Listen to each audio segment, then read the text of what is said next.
Salam sejahtera, salam jumpa untuk kita sekalian. Selamat malam Ibu Bapak Saudara yang dikasihi Tuhan. Hari ini di tanggal 30 Juni 2020 kita kembali berjumpa di dalam program Sapaan Malam. Sebelum kita memulai, mari kita berdoa. Tuhan Yesus, terima kasih ada waktu sejenak sebelum kami beristirahat malam ini untuk berada di sekitar firman-Mu. Bapa, kami akan membaca serta merenungkan kebenaran firman-Mu.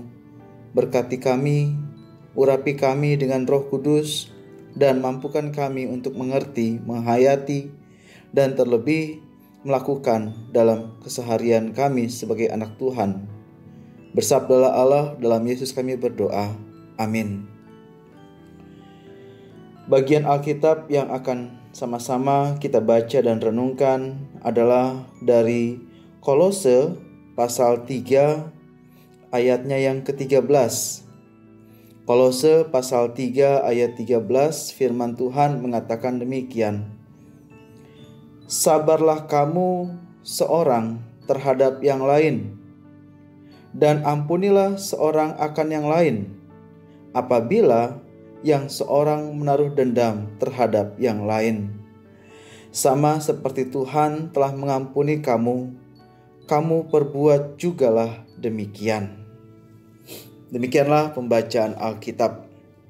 Ibu Bapa, Saudara yang dikasihi Tuhan, suatu pernyataan yang dilontarkan oleh para psikolog mengatakan bahwa orang yang berbahagia bukanlah orang yang memiliki harta atau kekayaan berlimpah, tetapi orang yang memiliki persahabatan dengan banyak orang dan orang yang mampu untuk mengampuni sesamanya.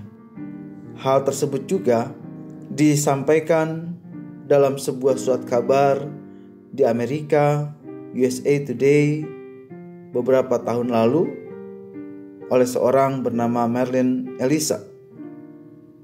Merlin Elisa mengatakan bahwa orang yang berbahagia itu adalah orang yang dikelilingi oleh saudara-saudara dan teman, dan tidak punya masalah dengan tetangganya. Ia punya kesibukan hari-hari, dan yang terpenting adalah ketika ia memiliki kemudahan dalam mengampuni. Ibu Bapak Saudara, kemampuan untuk mengampuni ini merupakan karakter untuk mendapatkan kebahagiaan. Seorang psikolog dari Universitas Michigan, Christopher Peterson, mengatakan bahwa ternyata karakter tersebutlah yang merupakan ratu kebajikan, dan bisa jadi hal tersebut sesuatu yang paling sulit untuk dicapai.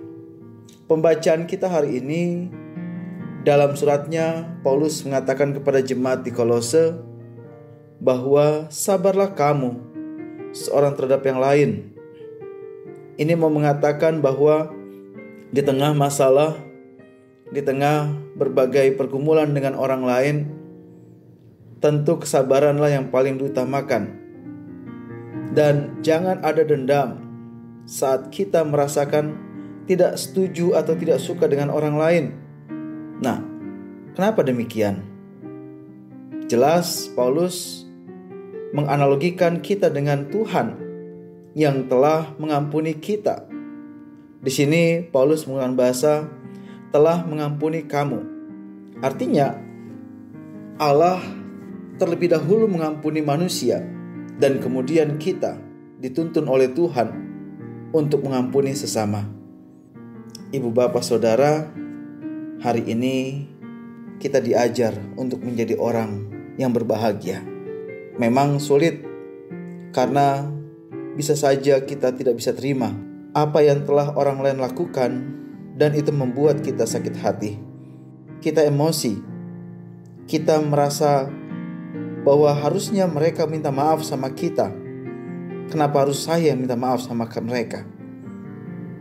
Mari Ibu Bapak Saudara, kita harus pahami sama-sama Allah adalah kasih. Dan Allah adalah pribadi yang sangat-sangat mengutamakan pengampunan. Dengan Ia hadir sebagai Yesus melakukan karya penyelamatan, dan Ia kemudian menjadikan kita sebagai anak-Nya, itu merupakan bukti bahwa Allah mengampuni kita. Tidak ada yang dapat kita lakukan untuk menghapuskan dosa kita selain kita diampuni oleh Tuhan. Oleh karena itu, sebelum kita beristirahat malam ini, kita ingat-ingat dulu, hari ini adakah orang yang telah menyakiti hati kita? Hari ini adakah orang yang telah membuat kita emosi dan kemudian tercetus di dalam benak kita, awas kamu nanti? Mari belajar dari Paulus yang Tuhan bentuk sendiri karakter tersebut. Mari belajar dari Allah yang lebih utama mengampuni manusia, sehingga manusia diajarkan untuk saling mengampuni.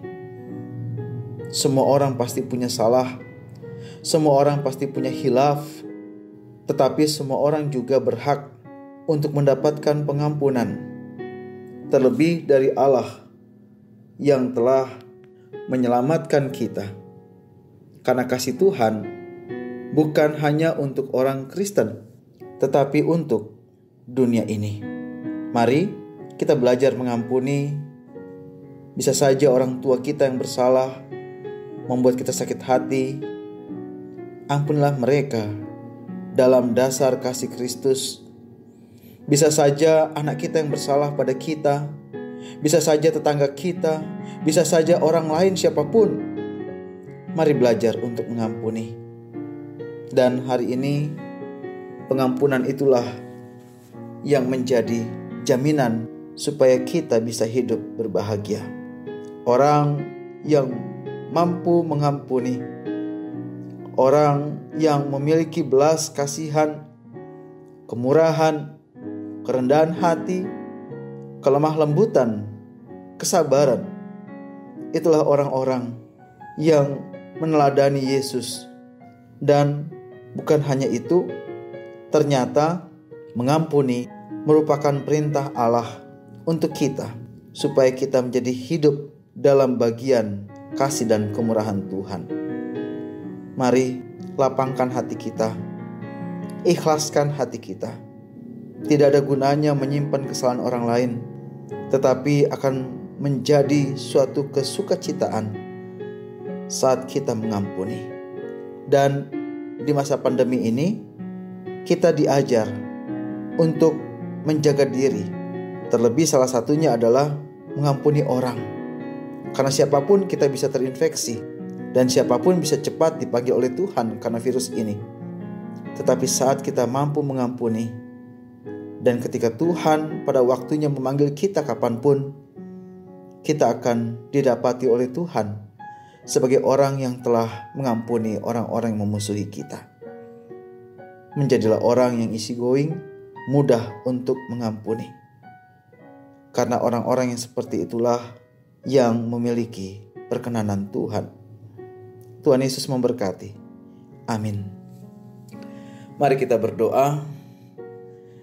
Bapa, terima kasih.